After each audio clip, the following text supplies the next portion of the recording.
Hello everyone, welcome to the third part of factories. So if you are watching, अगर आप देख रहे हैं इससे पहले तो हमने इसको कवर किया था। यहाँ से यूज़र आईडी हमने एक मैनुअली डाली थी। तो अब हम इसको डायनेमिक आईडी पास करते हैं। तो डायनेमिक आईडी आपने कैसे पास करनी है। So let's go to the documentation describe everything clearly. So यहाँ पे आ जाते हैं डॉक्यूमेंटेशन में और डॉक्यूमेंटेशन से फाइंड करते हैं ये आप ट्रैश्ड पोस्ट, ठीक है। जो ट्रैश्ड हमने पढ़ा था ये सॉफ्ट डिलीट के लिए आप ट्रैश पोस्ट भी क्रिएट कर सकते हैं, ठीक है। यहाँ पे मैं आ जाता हूँ make count no you can create a collection of models using count, applying count suspended, okay मैं आपको इधर ही बता देता हूँ कि आपने इसको कैसे करना है। जिस तरह से आप यहाँ पे यूज़ करते हैं यूज़र, ठीक है। यहाँ पे आपने लिखना है फाइंड और फाइंड के बाद आपने यहाँ पे यूज़र को फाइंड करना है। तो आपने एग्जैक्ट वही यूज़र फाइंड करना है जो मौजूद भी हो। यहाँ पे लिखें DB सीड, ये देखें डेटाबेस सीडेड सक्सेसफुली, ठीक है। तो हमारे पास ये 10 यूज़र फिर से ऐड हो गए होंगे यूज़र 1 के साथ। ये देखिए हमारे पास 10 यूज़र ऐड हो गया। अब मैं क्या करता हूँ PHP आर्टिसन माइग्रेट फ्रेश, ठीक है, या रिफ्रेश भी आप चला सकते हैं। तो मैं डेटाबेस को फ़िलहाल एम्प्टी कर देता हूँ ताकि हमारे पास डेटाबेस के अंदर रिकॉर्ड ना हो, मैं आपको कम्प्लीटली चीज़ों को सही से एक्सप्लेन कर सकूँ, एक एक का व्यू दिखा सकूँ वहाँ पे, ठीक है। हमने ये किया। अब मैं कर देता हूँ यहाँ पे 5 जो यूज़र हमारे पास एग्जिस्ट नहीं करता। तो यहाँ पे आपके पास कंसोल में ये एरर देगा, देखना कहेगा कि 5 यूज़र। उप्स मैंने दूसरी कमांड चला दी। यहाँ पे आपने DB सीड की कमांड चलानी है, DB सीड, और वेट फॉर अ मोमेंट। और देखें ये एक्सेप्शन दे रहा है। क्या एक्सेप्शन दे रहा है? Column user ID can't be null क्यों? क्योंकि हमारे पास यूज़र फाइंड हम करते हैं तो हमारे पास ये नल रिटर्न करता है क्योंकि यूज़र 5 हमारे पास नहीं है, ठीक है। तो अब यहाँ पे क्लियर कर दें। आप यहाँ पे सेकंड टर्नरी ऑपरेटर भी लगा सकते हैं कि अगर आपके पास यूज़र की वैल्यू आ रही है तो आप यहाँ पे यूज़र की वैल्यू लिखते हैं, अदरवाइज़ आप यहाँ पे इसको 1 कर दें। इस तरह से भी आप कर सकते हैं, ठीक है।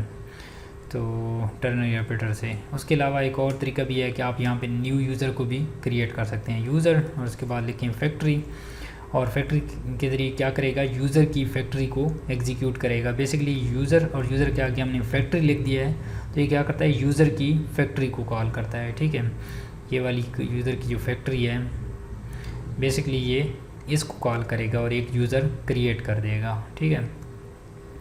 ये देखें हमारे पास पोस्ट, उप्स किधर गया है, ये हमारे पास क्या करेगा, यूज़र को क्रिएट कर देगा। और हमारे पास पहली बार ये एग्जीक्यूट होगी, एक पोस्ट क्रिएट होगी, एक यूज़र भी क्रिएट हो जाएगा, दूसरी पोस्ट क्रिएट होगी, दूसरा यूज़र भी क्रिएट हो जाएगा। इस कमांड को एग्जीक्यूट करते हैं। क्या कमांड है? PHP हम अपने सीडर को एग्जीक्यूट करते हैं। क्या कमांड है? PHP artisan DB seed, good, okay, hit enter. तो ये कह रहा है डेटाबेस सीडेड सक्सेसफुली। तो अगर हम डेटाबेस के अंदर जाएं, ये पर हमारी पुरानी एंट्रीज़ हैं, तभी हमारे पास 10 एंट्रीज़ आएंगी डेटाबेस के अंदर। Wait for a moment, okay. तो ये देखिए हमारे पास 1 2 3 10 यूज़र भी ऐड हो गए और 10 हमारे पास पोस्ट भी। अगर मैं यूज़र पे क्लिक करूँ तो ये मुझे यूज़र टेबल पे ले जाएगा, इस पर, ठीक है। तो ये लेके जा रहा है। ये देखिए हमारे पास यूज़र्स, और मैं यहाँ पे सारे यूज़र ओपन कर देता हूँ। तो ये देखिए हमारे पास ये 10 यूज़र हैं। इसने पहले यूज़र का नाम, उसकी ईमेल, उसकी email verified add, password, remember token, और ये सारी चीज़ें इसने प्रॉपरली ऐड कर दी हैं। तो पता चल रहा है कि हमारे पास ये रियल डेटा है, ठीक है, हालांकि ये फेक डेटा है। तो ये एग्जैक्टली बिहेव कर रहा है जिस तरह से हमारे पास रियल डेटा होता है। इसकी एग्जैक्ट एक ईमेल है, एक प्रॉपर नेम है, ठीक है, सारी चीज़ें हैं। तो इस तरह से हमने यूज़र, एक न्यू यूज़र को भी ऐड किया, एग्जिस्टिंग यूज़र को भी फैक्ट्री के अंदर ऐड किया, ठीक है। अच्छा, अब सवाल आता है कि ये जो हमारे पास इज़ पब्लिश और ये जो इज़ एक्टिव है, इसके लिए एक हमारे पास ज़बरदस्त प्रॉपर्टी थी इसके अंदर, उसके लिए हम उसको यूज़ करते हैं। और उसको बेसिकली हम इधर फैक्ट्री के डेटाबेस के अंदर हम क्लोजर के अंदर भी यूज़ कर सकते हैं कि जब हम इसको क्रिएट कर रहे हो तो उस टाइम पे हम इसको यूज़ कर सकते हैं। तो मैं डॉक्यूमेंटेशन से भी इसको आपको दिखा देता हूँ। हमारे पास साइज़ लेंथ ही नहीं हो रहा। ओके, मैं डॉक्यूमेंटेशन से भी आपको ढूंढ के दिखा देता हूँ कि हमारे पास इस चीज़ को हम, बट उससे पहले मैं एक और चीज़ आप लोगों को दिखाना चाहता हूँ कि फॉर एग्ज़ाम्पल आप इस तरह से क्रिएट कर रहे थे, हम एक यूज़र क्रिएट करते हैं या हम एक पोस्ट क्रिएट करते हैं, ठीक है। मैं यहाँ पे आता हूँ, इसको मैं कर देता हूँ क्लोज़, ठीक है। या बेसिकली यहाँ पे यहीं पे मैं इम्प्लीमेंट कर देता हूँ। हमारे पास फैक्ट्री इम्प्लीमेंट हो रही है, ठीक है। और फैक्ट्री में मैं आके यहाँ पे नॉट दिस यूज़र फैक्ट्री, मैं यहाँ पोस्ट फैक्ट्री के अंदर आके यहाँ पे 1 कर देता हूँ कि हमारे पास हर बार यूज़र क्रिएट ना हो, ठीक है। अच्छा, पोस्ट फैक्ट्री, अब क्या होगा, 10 पोस्ट क्रिएट होंगी। लेकिन मैं क्या करना चाहता हूँ, जो पोस्ट का टाइटल है ना वो मैं कस्टम देना चाहता हूँ, मैं वो रैंडम टाइटल नहीं देना चाहता, बाकी जितनी चीज़ें हैं वो रैंडमली हों। तो उसको आपने कैसे कस्टमाइज़ करना है, इस तरह से आप यहाँ पे आएँ, एरे पास करें और एरे के अंदर यहाँ पे आपने लिखना है अपने कॉलम का नेम, जो डेटाबेस का कॉलम है, ठीक है। यहाँ पे हमारे केस में नेम नहीं है, ये टाइटल है, ठीक है। तो मेक श्योर आपने जो नेम है वो सही रखना है, कॉलम का नेम। और उसके बाद टाइटल की वैल्यू आपने क्या देनी है, मैं लिखता हूँ लारावेल पोस्ट। तो अब डेटाबेस का जो हमारे पास, अगर मैं यहाँ पे फ्रेश करके दिखाऊँ आपको, डीबी खाली पहले करते हैं, डीबी को एम्प्टी करते हैं और देन उसके बाद हम उसके अंदर एंट्री करते हैं। यहाँ पे आप आ जाएँ पोस्ट पे, ये एम्प्टी होगा बाय डिफ़ॉल्ट, ओके एम्प्टी है। अब हम इसके अंदर क्या करते हैं, क्लियर, और अब हम क्या करते हैं, इसको सीड करते हैं। तो क्या होगा, ये जो टाइटल होगा हर पोस्ट के अंदर क्या होगा, लारावेल पोस्ट, और बाकी जितने भी कॉलम होंगे वो फेकर से होंगे। तो ये एक्सेप्शन थ्रो कर रहा है, क्या एक्सेप्शन है देखते हैं। वायलेशन कैन नॉट ऐड और ऐड और फॉरिन की कांस्टेंट फेल्स, क्योंकि हमने वो उसको ड्रॉप कर दिया है। इसको यहाँ पे 1 हम पास कर रहे हैं, 1 हमारे पास यूज़र एग्जिस्ट नहीं करता। तो मैं क्या करता हूँ, यहाँ पे यूज़र फैक्ट्री क्रिएट कर देता हूँ, ठीक है। यूज़र फैक्ट्री लिख देता हूँ कि हमारे पास यूज़र की फैक्ट्री एग्जीक्यूट हो। तो क्या होगा हमारे पास, अब इसकी एक्सेप्शन नहीं देगा। डीबी सीड के अंदर आ जाएँ, ठीक है। तो ये कह रहा है सीडेड कंप्लीटेड सक्सेसफुली। तो यहाँ पे रिफ़्रेश करें। तो मैं ये साथ साथ एक्सेप्शन का भी आपको बता रहा हूँ कि अभी हमें पता चला कि हमारे पास एक्सेप्शन कौन थी। तो ये देखें, ये बाकी फेक ऐड कर रहा है, लेकिन जो इसका टाइटल है ये लारावेल पोस्ट ऐड कर रहा है। Very cool, right, okay great, we successfully did this. So now let's move to the next one. अगर आप इतने तक ये चीज़ कवर कर चुके हैं तो ये आप लोग काफ़ी चीज़ें लारावेल की कवर कर गए हैं और आप प्रोजेक्ट्स वगैरह बनाने के काबिल हो चुके हैं। लेकिन फिर भी जितनी भी एडवांस लेवल की चीज़ें हैं वो भी मैं आप लोगों को करा रहा हूँ ताकि आप लोगों को वो चीज़ें किसी और ट्यूटोरियल से ना करनी पड़े। ओके, सो ये बेसिकली ये आपके पास एक स्टेट वाला कॉलम भी यहाँ पे मौजूद है, ठीक है। हम स्टेट को क्यों यूज़ करते हैं, फॉर एग्ज़ाम्पल आपके पास जो टाइटल था उसके साथ आप एक सुफिक्स ऐड करना चाहते हैं, ठीक है।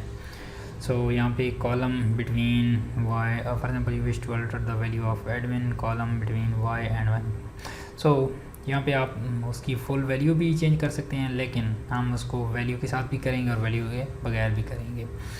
तो बेसिकली हमने यहाँ पे इसका टाइटल चेंज किया। मैं क्या करता हूँ, इसको कॉपी करता हूँ, पहले एक बार बैक जाता हूँ, इससे जो पिछली चीज़ है उसको मैं यहाँ पे कमेंट बना दूँ, ठीक है। उसके बाद ये वाली चीज़ ही मैं इसको भी कमेंट बना दूँ ताकि आप लोगों के लिए ये चीज़ पड़ी रहे।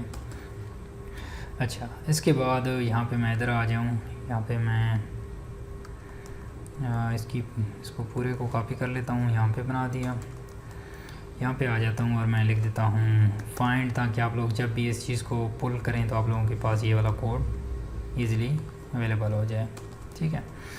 अच्छा, अब मैं यहाँ पे आ जाता हूँ और यहाँ पे क्या करता हूँ, यहाँ पे आके ये स्टेट जो है ये यूज़ करता हूँ, ठीक है। तो मैं इसके लिए लिखता हूँ स्टेट, ठीक है। ये मैं किसके अंदर लिख रहा हूँ, एक मिनट मैं देख लेता हूँ इसको। उप्स, मैंने इसको क्लोज़ कर दिया और इसके अंदर मैं स्टेट लिख रहा हूँ। तो यहाँ पे आपने लिखना है पोस्ट, पोस्ट, और देन उसके बाद फैक्ट्री, और फैक्ट्री के बाद यहाँ पे आपने मेक भी कॉल करा सको डायरेक्ट। यहाँ पे आपको स्टेट, ओके स्टेट, और स्टेट के अंदर आपने क्या पास करना है आप यहाँ से देख सकते हैं, ठीक है। तो यहाँ पे आप काउंट कॉल ना भी कराएं तो सही है। उसके बाद ये स्टेट, और स्टेट के अंदर आपने सीक्वेंस पास करना है और सीक्वेंस को आपने एरेज के अंदर पास करना है, ठीक है।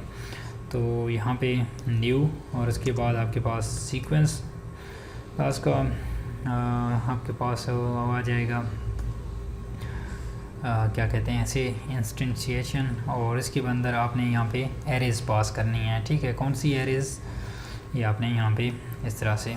और सबसे पहली जो चीज़ है वो आपकी की है, ठीक है, आपके कॉलम का नाम। और उसके बाद नेक्स्ट क्या है, इसकी वैल्यू है, ठीक है। तो मैं इसको फ़िलहाल वाई कर देता हूँ। ये मैं आपको इससे नहीं करा देता, मैं आपको इससे करा देता हूँ। ये इज़ एक्टिव, ठीक है। पहले मैं आपको एक से करा देता हूँ, इज़ एक्टिव। और इसको मैं क्या करता हूँ, यहाँ पे वैल्यू क्या है, वाई है, मैं यहाँ पे कर देता हूँ 1, ठीक है। मैं फिर से इसको कॉपी करता हूँ और इसकी मैं वैल्यू इस बार कर देता हूँ कौन सी, 0, ठीक है। सेव करें इसको और देन आप इसको एग्जीक्यूट करें। db seed, ये देखें seeded completed successfully, let's go here fresh. तो अब क्या होगा, ये 0 एक बार एंटर करेगा, फिर 1 करेगा, फिर 0 करेगा, फिर 1 करेगा। लेकिन जो हम पहले कर रहे थे वो 0 कभी एंटर कर देता था, कभी 1। तो अब हम सीक्वेंस मेंटेन कर रहे हैं, क्यों, हमें सीक्वेंस में ऐड करें, पहले 0 को करे, फिर 1 को करे, फिर 0 को करे, फिर 1 को, इस तरह से, या 1 को करे, 0 को, इस तरह से। तो ये हमारे पास क्या चीज़ ओपन है, ओके, मुझे रिफ़्रेश करना है, रिफ़्रेश करें। तो ये हमारे पास 01 हमारे पास पोस्ट ऐड फैक्ट्रीज ऐड नहीं हुई। Let me see this, factory state new sequence. अगर मैं इधर जाऊँ, टाइटल फैक्ट्री 0, यहाँ से मैं इसकी वैल्यू भी पास कर रहा हूँ। तो यहाँ पे मैं इसको इस तरह से, नहीं, लेकिन वहाँ पे वैल्यू को ओवरराइड हो जाना चाहिए था। अभी मुझे ये पे मैं फिर भी देख लेता हूँ इस चीज़ को। ऐसे करने के बाद वहाँ पे बेसिकली वो ओवरराइड कर देता है, लेकिन यहाँ पे नहीं कर रहा। ओके, सो हमारे पास इज़ इज़ एक्टिव, बेसिकली मैंने इज़ एक्टिव को वैल्यू पास की। एक मिनट में इज़ एक्टिव को चेक कर लूँ। रिफ़्रेश करें, आपके पास कोई पोस्ट के अंदर एंट्री हो रही है। रिफ़्रेश, ओके, हमारे पास पोस्ट के अंदर एंट्री भी नहीं हो रही। तो पहले इस चीज़ को मेक श्योर करते हैं क्यों एंट्री नहीं हो रही, देन उसको हम करते हैं further move, return title, stuff like that. और अगर यहाँ पे मैं आऊँ, यहाँ पे फैक्ट्री न्यू सेंटेंस, और मैं इसको देख लूँ, मैंने इसको प्रॉपरली कॉल करा है, स्टेट, और स्टेट को मैंने यहाँ पे स्टार्ट किया, और उसके बाद sentence, let me verified, state यहाँ पे क्लोज हो रही है। सॉरी, मैं यहाँ पे क्रिएट मेथड को कॉल कराना भूल गया। तो यहाँ पे आपने क्रिएट मेथड को कॉल कराना है, सेव करें, और अब करें तो अब आपके पास क्रिएट होगी फैक्ट्री, और उसका जो स्टेटस होगा वो पहले 1 होगा, फिर 0 होगा, फिर 1 होगा, फिर 0 होगा, ठीक है। रिफ़्रेश करें तो यहाँ 12 से स्टार्ट होगी आपकी पोस्ट। रिफ़्रेश, तो ये देखें 12 से स्टार्ट हुई, 1 1 1, ठीक है। तो अभी आपके पास फैक्ट्री कितनी इंटर हुई, 1 हुई है, ठीक है। अब आपका क्वेश्चन है कि हमने इस मल्टीपल फैक्ट्रीज़ कैसे ऐड करनी है। तो आप यहाँ पे इसको पैरामीटर आप पास नहीं कर सकते। तो यहाँ पे आपने काउंट लिखना है, काउंट, और काउंट के अंदर आपने बताना है कि आप कितनी एंट्रीज़ क्रिएट करना चाहते हैं। मैं चाहता हूँ कि 20 हों, ठीक है, 20। पहले मैं डेटाबेस को एक बार ख़ाली कर देता हूँ, माइग्रेट फ्रेश, और देन उसके बाद हम इस चीज़ को करते हैं। आप यहाँ पे भी डेटा टेबल को ट्रंकेट कर सकते हैं, और यहाँ पे मैं कर देता हूँ db seed, और ये देखें अब सीड हो गई। अब मैं रिफ़्रेश करूँगा तो ये 20 एंट्रीज़ होंगी हमारे पास पोस्ट टेबल के अंदर, ठीक है। तो ये देखें हमारे पास 20 एंट्रीज़ आ चुकी हैं। और अब इनका सीक्वेंस आप देखिएगा, ये देखें इज़ एक्टिव का सीक्वेंस देखें, इसको अभी हमने सेट नहीं किया, 1 0 1 0 1 0 1 0, ठीक है। तो मतलब हम एक प्रॉपर सीक्वेंस को फॉलो कर रहे हैं कि 1 0 1 0, ठीक है। तो इस तरह से आपने सीक्वेंस अचीव करना हो तो आप स्टेट के ज़रिए आप यहाँ पे इसको सीक्वेंस उससे सीक्वेंस पास कर सकते हैं, ठीक है। सेम इस तरह से आप यहाँ पे मल्टीपल उसके लिए भी ऐड कर सकते हैं। यहाँ पे आप इज़ पब्लिश के लिए आपने ऐड करना है तो उसके लिए भी आप कर सकते हैं, ठीक है। आप यहाँ पे लिखें DB सीड। तो यहाँ पे मैं आपको एक और चीज़ कराना चाहता हूँ, ठीक है। ओह शिट, हमारी वीडियो का साइज़ बहुत ही लेंथी हो रहा है। नेक्स्ट वीडियो के अंदर मैं आपको एक और चीज़ कवर कराऊंगा कि हमने अपने टेबल को ट्रंकेट करना कैसे करना है, तो बार बार हमें माइग्रेट फ्रेश नहीं चलाना पड़ेगा। ये देखिए हमारे पास ये भी हो गया है, ठीक है। ये देखिए हमारे पास 1 0 1 0 1 0 and stuff like that. Okay, so I will meet you in the next one. Bye bye.